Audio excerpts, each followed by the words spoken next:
I'm Lady Sheikah, And I'm Lauren J. and you're watching Takeover TV. On purpose.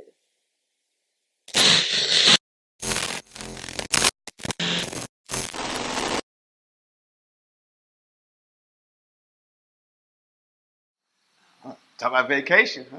Yes. I like that. Jeff, how long do you think we've known each other?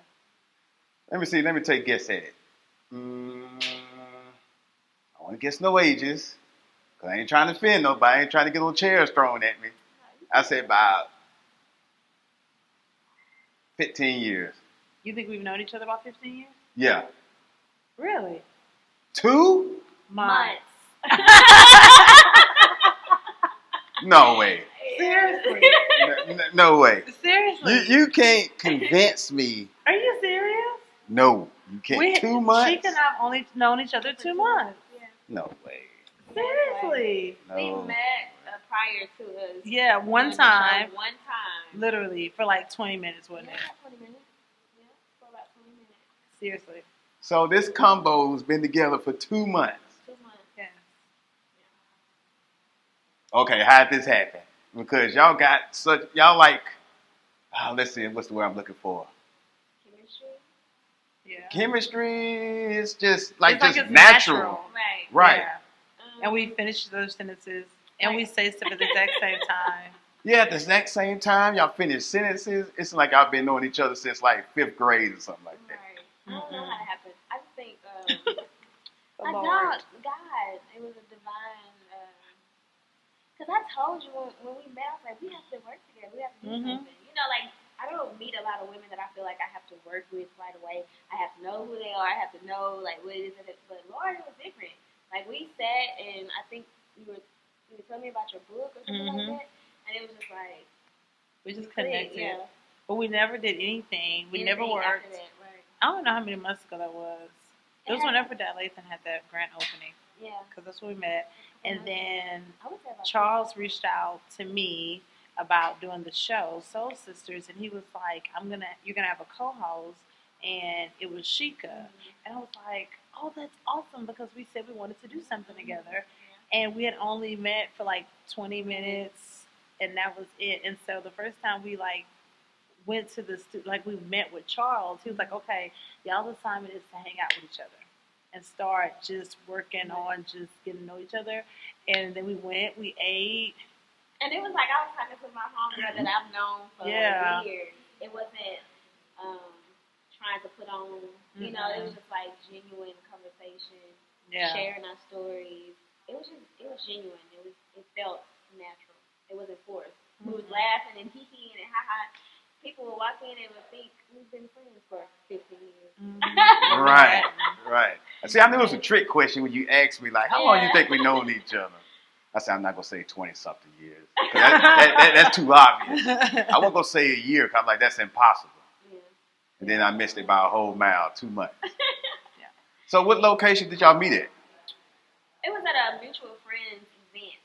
She was launching her website. Marketing business. Yeah, her marketing business. And I knew that through social media. I went to some of her events. So I went to that one, and then Lauren was there. Because I met her through social media. I didn't know her. Yeah, so just women supporting women. Yeah, I would say that was the whole how we met. Yeah, I want to ask y'all about something. Something that just recently came down. And I know y'all been on social media and all that. Go ahead and go. Yeah. But I feel like I got to. So we're about to have the radio show episode 1 right now. Yeah, I think so. Is that what we're about to do? Yeah, I think it is, because that's episode 1. So go ahead. We'll be excited to talk about it. Well, I'll tell you what. We ain't got to go super in depth, but I just want y'all to touch on. I want to get into how y'all got into the radio show and all that stuff. I'm just going to say 10 years. And I think we all know what I'm talking about. How Amber Geiger got 10 years for murdering the guy in Dallas. Yes. You know, what's his name? I can't put his name in my head right now. But we all know who I'm talking about. Yes. Just what y'all feeling on that? Just okay, so are we talking about the The Dallas cop that shot the guy. yes, Right, in the apartment. She apartment. said that it was the wrong apartment. Right. Yeah. She said that she thought it was her apartment, which it wasn't.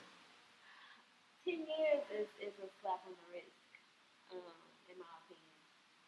I think she should have gotten life.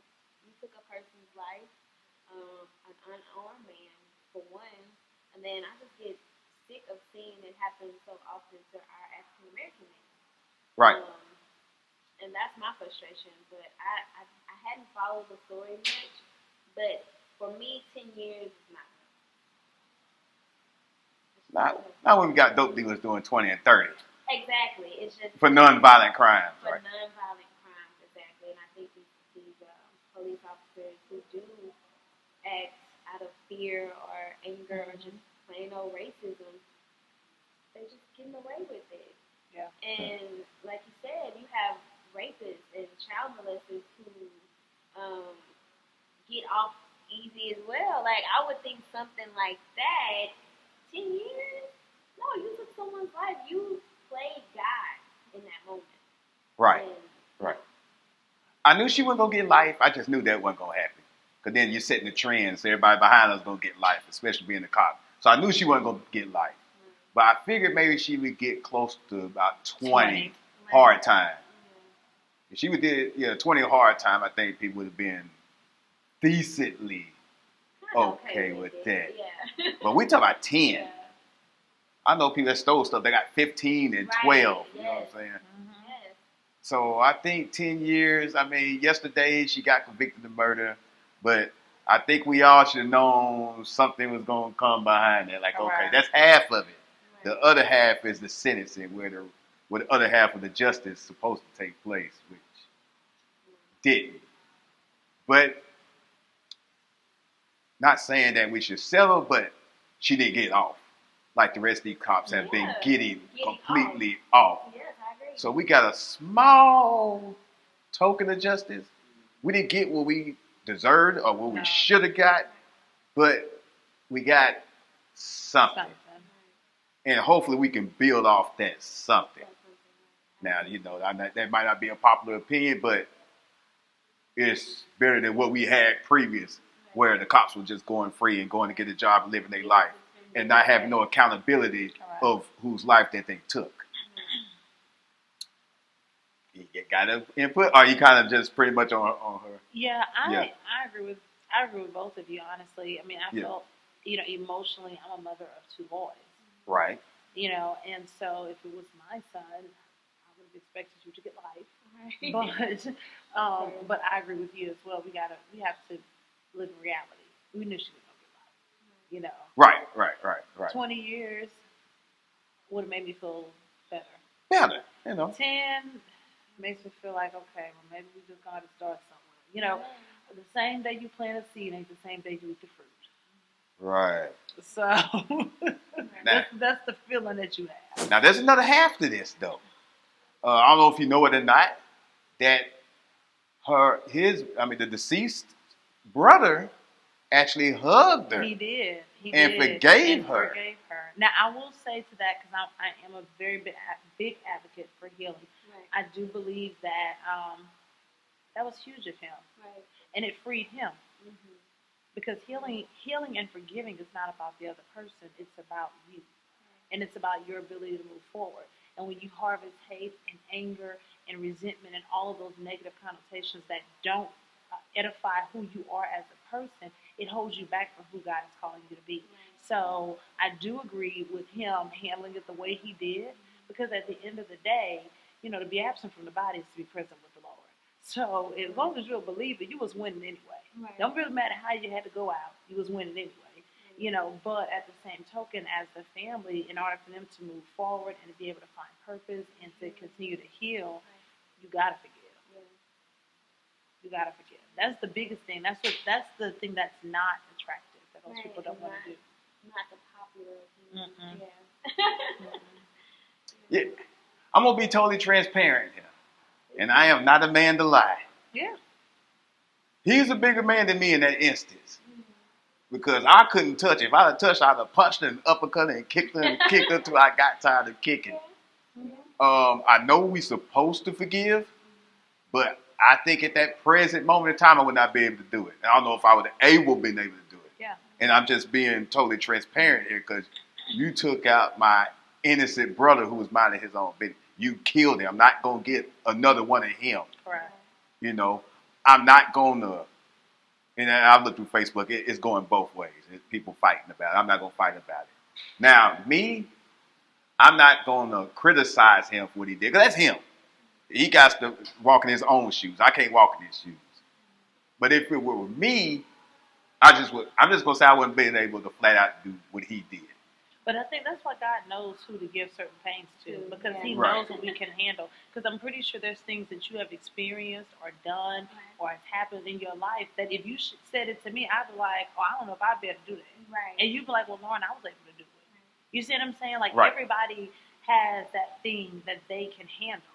And God knows what we can handle, what we can't handle. Because some things, like even with Sheikah and I sharing our stories are very similar. But certain things that she said, I was like, oh, sis, I would probably be in an orange jumpsuit.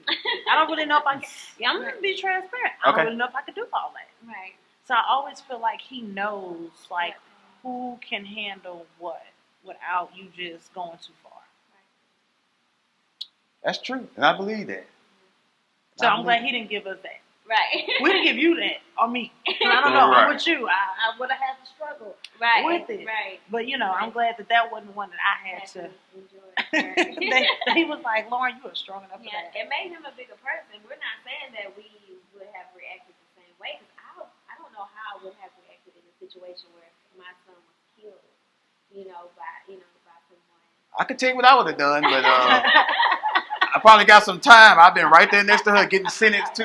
But that's me. Right. Correct. That's me. Correct. But I didn't mean to cut you off. No, that's fine. I was just saying, like, I couldn't even fathom how I would react. Yeah. To that. No. Moving on. I like to be, when I get ready to do interviews, I like to be nosy. So I like to go through Facebook pages just to see what I'm dealing with. There's a couple things that struck out to me. One, you both got very positive Facebook pages. You don't see a lot of drama, a lot of, you know what I'm saying? Just, you go through some people's pages, you're like, good God, have you ever had a good day ever? Ever in your life? Correct. But it seemed like both of your pages kind of like parallel. They're kind of similar. Mm-hmm. And then y'all both book authors too. So I dug a little bit. So each one of y'all kind of tell me what your book is, what it's about. Would you like to go first? Sure. So my book is entitled Purposeful Pain. It's been out since June of this year, June 2019, and it's my journey to wholeness and healing, and really helping people find purpose in their pain, which is why I entitled it Purposeful Pain. And so it really gets very transparent. I'm a pretty open book, and so I'm very transparent about my own journey. I went through a divorce, and in that I had to really find me again and also be able to heal and find my purpose. And so that's what I've done. And so that's what I'm helping other men and women do, because I have just as many male followers as I do female. Okay. So I think men are interested in talking about healing. Men are hurting too. Women, we just talk a lot. Men don't. That's the only difference. It don't mean that the pain is different. You know what I'm saying? It don't mean that you didn't go through nothing today. It's just that women talk more, men don't. But they're definitely still interested. And so that's what my whole mission is when I wrote that book. And so now I'm in book 2. So okay. So 2020 will have the second half of my life come out. I love it. Okay. Mm-hmm. Well, I actually have 3 books. The first one is Dear Future Husband. Similar to Lauren's story, I too was married, and I wanted to do it God's way. I kind of did it my way the first time, so I wanted to do it God's way. So I started to journal to my husband, and as I was journaling, I found a lot of things about myself, mistakes I made in my past marriage, things I don't desire to go through again, things that I won't tolerate. And it just became a thing, Dear Future Husband. So I created a journal for other women, women of faith who are waiting for their future spouse. And journaling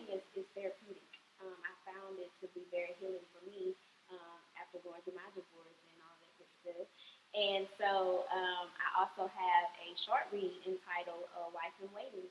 And that is just to kind of change the dynamic and change the mindset of what we think waiting and what we think marriage is. So just from the research and the studying and the way that God designed marriage to be, I wrote that book. It was supposed to be only supposed to be an ebook, but I also made it a paperback. And then the third book is I Am Enough for Teens. I myself have three at the time, 3 teenage boys, and they're boys. And you don't hear a lot of you're handsome, you're strong, you can do it. We always cater to the girls. But after the divorce, I had to pour into my sons. Even though it wasn't their fault at all, they felt like it was. They felt like, well, I'm not enough for him. Why did dad leave? Or why do, certain things happen? So I had to pour into them as, the same way I poured into my daughter. So that's how the I Am Enough affirmation and personal development book came about.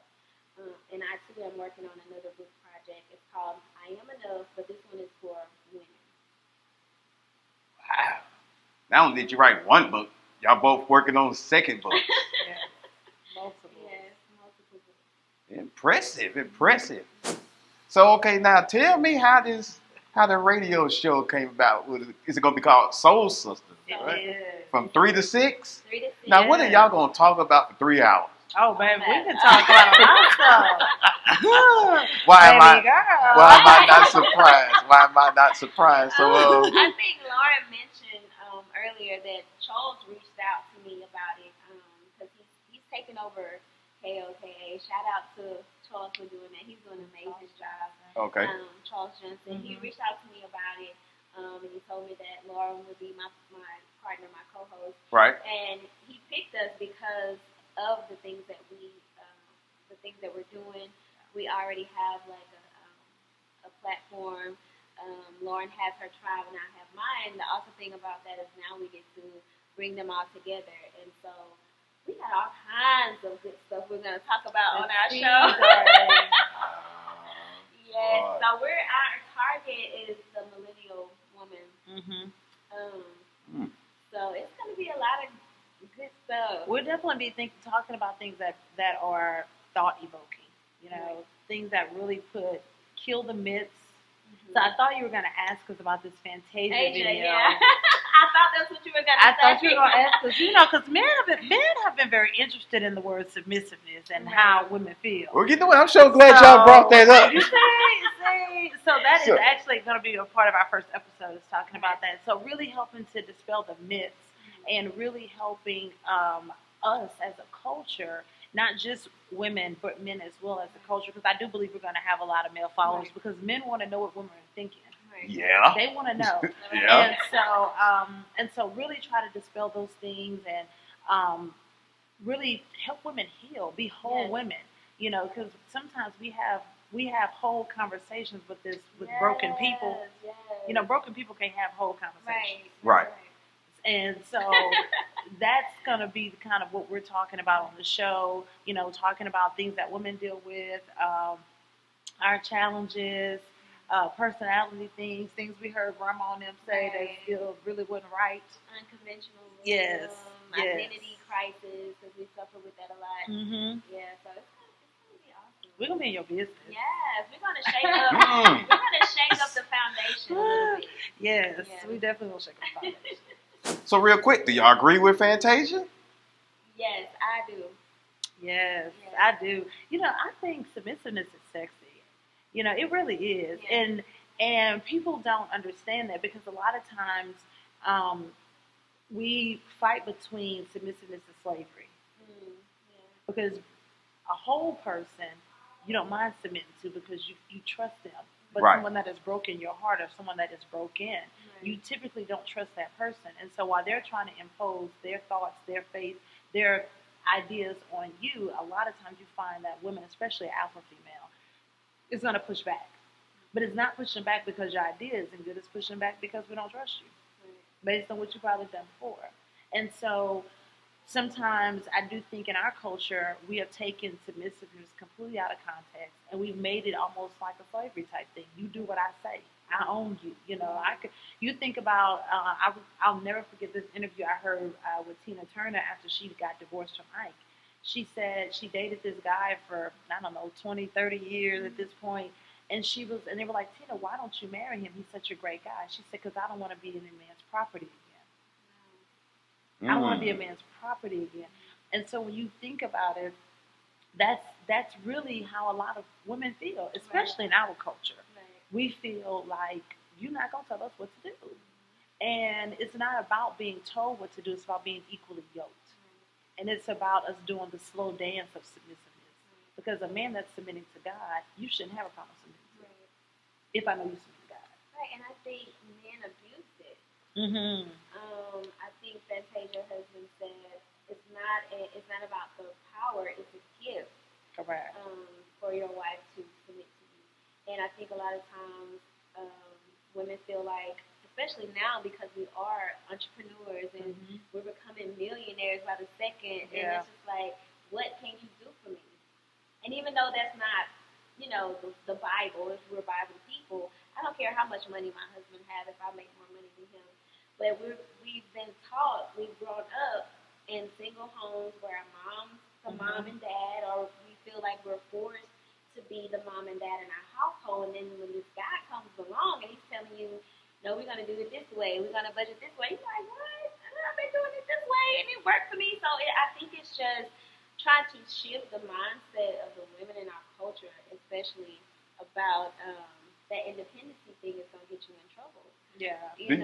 Do you think the music industry got something to do with that? With all the music that comes out? And absolutely. I was telling Sheikah that our culture, we don't breed family. If you listen to our music, we don't breed family. We breed twerking, throwing money on strippers, independent women. I'm finna get this money from this dude, or I'm finna pimp these chicks. You know what I'm saying? And it's in our music. Right. You listen to country music. Country music, they singing about can't wait getting home. Or their wife gonna left them or something. Or your wife. That's about the most you gonna get. Right. But what you're not gonna get is them calling them the B word, or derogatory words and things of that nature. Not on a typical basis. Not like hip hop. Not like rap. You see what I'm saying? Like, you can name 10 rap songs right now that has the B word, the P word, you know what I'm saying? You easily. But you can't name that many country songs that got that same music. You can't name that many rock songs that got that same music. Yeah. It's just we don't breed family. But I'm hoping that with our show and with our platforms, we can begin to get the conversation going when we start breeding families. Because our Black families deserve to have families, like real ones, not like, grandma and grandpa stayed together forever, but grandpa got another family on the side of the tracks, and then when he died, we got to deal with side chick family, and they that's not a family. Like real families. Right. Like, we built this thing together. We're in this together. We don't have all these outside distractions or innuendos that remind us of when. Right. So that's what we desire to do. Is get us talking like that, and help us, help our Black men. We want to lift our Black men up, honey. We want to affirm. We want to teach people love language. Like, are you using that at home? Are you affirming him at home? Because that could be an issue. Yeah. That could be an issue. So really helping us turn what we say so we can turn what we see. Yes. Because when we speak differently, we see differently. The reason we see the things we're seeing now is because we're not speaking anything differently. The reason that our schools are dealing with bullying, fighting, and all those kind of stuff, because that's what they see at home. Right. Kids only mimic what they see at home. But if you change the way mommy and daddy interact, then you'll change the way kids interact. A child doesn't need validation by a friend if they're being validated at home. Absolutely, I agree. They already know who they are. And that changed the way how we raise our boys. Definitely boys. Yeah, the boys. I'm a boy mom. Me too. I have 3 sons, so I think that's very important that we speak into them, and mom and dad be mindful of what happens in the household, because they learn all of that at home first. So just trying to shift the mindset of our people. is the goal. Get the conversation going. Yeah. Get in your business. I like it. Get in your business. Let you feel how you want. Because at my house, I don't tell my wife what to do. You know what I'm saying? Correct. We both have our roles. But however, I feel like I'm the person in the house that needs to hold everybody accountable for what they're supposed to do. Mm-hmm.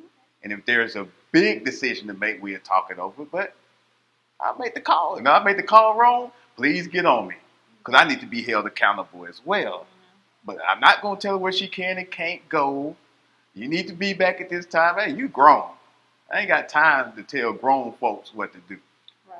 But in her own intuition, wherever she goes with being respectful is. Right, If it's getting late, like, girl, I don't mind I you gotta being go. out late. If you out partying or with your friends, whatever, hey, I'm still out just in case you want to. Correct. Cool. I'm not into telling people, tracking people down and all. Come on, I'm not, because I can't. I mean, but it goes back to what we said earlier: slavery versus submissiveness.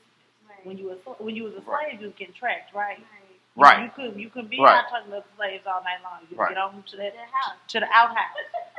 So And I think it's a that's respect the issue. thing. Like when I was married, it was just not a thing for me to stay out so late. Like, no, girl, I gotta go home. I have to get up in the morning. I gotta feed my children. I gotta make sure it was respect. Not just for my husband, for my household. What do I look like, a married woman creeping in at 5 and 6 o'clock in the morning? I think it's just a respect thing. I think Josh. Because you're gonna be was tired it at you 7. who said that? The When the love kids and wake up. respect, right? The kids going up at 7 o'clock in the morning. Right, and looking they're for gonna be breakfast. hungry, and you hungover. and Correct. You can't Right, even. so I You think it's can't just a make it. respect thing, like not just for your husband, but for your household, I guess. And for yourself. And for yourself. Because right. I want to be the woman that my boys want to marry. Right. Right. Period. Because if they bring in home some foolishness, that means mama displayed foolishness. So now, you're not gonna have that excuse. Right. Now I don't have some late nights before time got away from me. I be at my homeboy house. Sure. We talking it up on Madden and stuff. I get text. You still there? Yeah, I'm still there. I'm always gonna be where I say I am. Right. You know what But I'm it's saying? the trust factor. Right. And if I trust you, I'm not really concerned. Sure. Right. It's like you're gonna be just gonna be home, child. Right. Yeah. If I'm texting you, it's because I want to make sure you ain't on. I'm not gonna find you on I-20. Right, Or you right. I'm about to get a gunshot on me or a car check or correct, nothing like that. because Crime is rapid in Shreveport. Yeah. So, Yeah, it is. it's rapid. So, if I'm checking on you, it's just to make sure you're straight. It's not to, clock your hours and all Right. this kind of stuff. Yeah. I'm not doing that. I just don't believe in that. If I'm clocking your hours, I mean, I don't trust you. Right. And I tell my boys all the time, like, I'm too busy to not be able to trust you. I don't have time to be trying to figure out where you are, what you're doing all the time. Exactly. Be where you say you're going to be. Mean what you say. Period. Okay. Yeah. So tell everybody where they can find your show. Is it internet radio? No, it's going to be on KOKA 980, 93.3. The heart of gospel Okay. music. Okay. One of the longest airing radio stations here in Shreveport. So we're super excited. But you can catch us on KOKA 980, 93.3 every Saturday and Sunday from 3 to 6. Saturday and Sunday, the Saturday whole and weekend. Sunday. Yes. We're going to help you get your life. Your besties on air. I'm looking forward to listening because I'm gonna tune in, even though that's football time for me. I could double task. Well, I Saturday could- isn't. Well, technically, Well, it depends college. Well, now see, this is what I do a lot of times. I ain't gotta listen to the game. Yeah. I could be looking at it and listening to And the listen show. to the show. Multitask. Come on. Multitask. When you meet it, you know how this goes. Now you right. Now you right. So Oh, I yeah, just so run. we definitely welcome it. We'll be doing some live stuff, getting our social media pages up there, so people can follow and get to be a part of our life and see all the backstory of what we do, because we do a lot. We write our own content for the show, so we do have a lot of power over what we put out, which is really good. Right. And so we definitely want people to be following, tuning in, and just getting their lives. Because we basically are like girlfriends. So it's just another Yeah, I can tell. Girlfriends for the last 2 months. Like I said, I never guessed it. I can imagine what this is going to be like 2 years from now. Yeah, it's gonna be huge. Yeah. We talk about it. We were talking about it earlier before we came. I was like, you do realize this is going to be our lives. We can't go nowhere without somebody asking for a card. Right. You know, people want to know what show we on. Blah blah blah. So anyway, this will be our life. Yeah. And so we do hope to host different shows, different events here in Shreveport. Some different brunches, things like that, empowerment stuff, and get people out in the community, to know us. I think y'all will. Y'all just have that chemistry. You know, you have that positive energy. Mm-hmm. So I think y'all will be hosting stuff and doing different shows and doing more interviews. And yes. I would say some of the same. Oh, I think this is just the beginning. I think this is going to be something really, really, really big for y'all. Yeah. And I wish y'all the best of luck in this media game. Thank you. Thank you. And I'm going to get a book from y'all, too. I like to read books. Yes. So it's even better when I know the person that wrote it. Correct. The author. So I'm definitely going to do that. Y'all got Instagrams, anything you want people to follow y'all in? Yes, follow me at Purposeful Woman app. I actually have an app in your app store. Oh, look at download Android and iPhones. It's called Purposeful Woman. Get your life. You need to download it. And then, of course, it's on Instagram as Purposeful Woman app. My Facebook is Purposeful Woman app as well. And then, of course, I'm Lauren Jackson. You can follow me on Instagram and Facebook personally. What?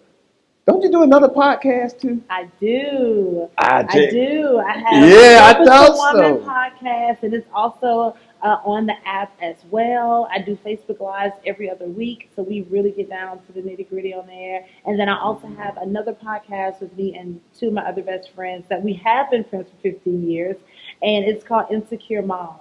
And so we talk about all things motherhood, all things mommy. Yeah. Oh, it gets real tea-ish on the Insecure Mom podcast. And so that's what we do. So I'm all over. So you got two podcasts and a radio show. Yeah. Superstar. Celebrity. And an app. And the app in the app store. Yeah. See that? Yeah. I need to be like you when I grow up. See, it's hard out here. It's lonely at the top. It's lonely at the top. And you can find me on all social media sites. Sheikah Sims is my Instagram. Lady Sheikah Sims is my Facebook page. And of course, you can find me every Saturday and Sunday on KOKA 980-93.3. Look at you. You're killing it. Ladies, we got to do this again. Yes. This was fun. We just kind of cracked the surface, you know. But I can't have it running 2 hours because people don't tune off and doing all kind of other crazy stuff. Just have fun again. Oh, no. Y'all be back. Okay. And we just going to talk about all kind of topical stuff on the next trip. I love it. Yeah. But I really appreciate y'all coming on the platform. You didn't have to. Y'all are busy women. Y'all have kids to tend to, but, you know, you made time for me. And I really appreciate it. Well, thank you. It's an honor being on your show. Hey, anytime. Until the next time. Bye for now. There it is. Bye. Take over.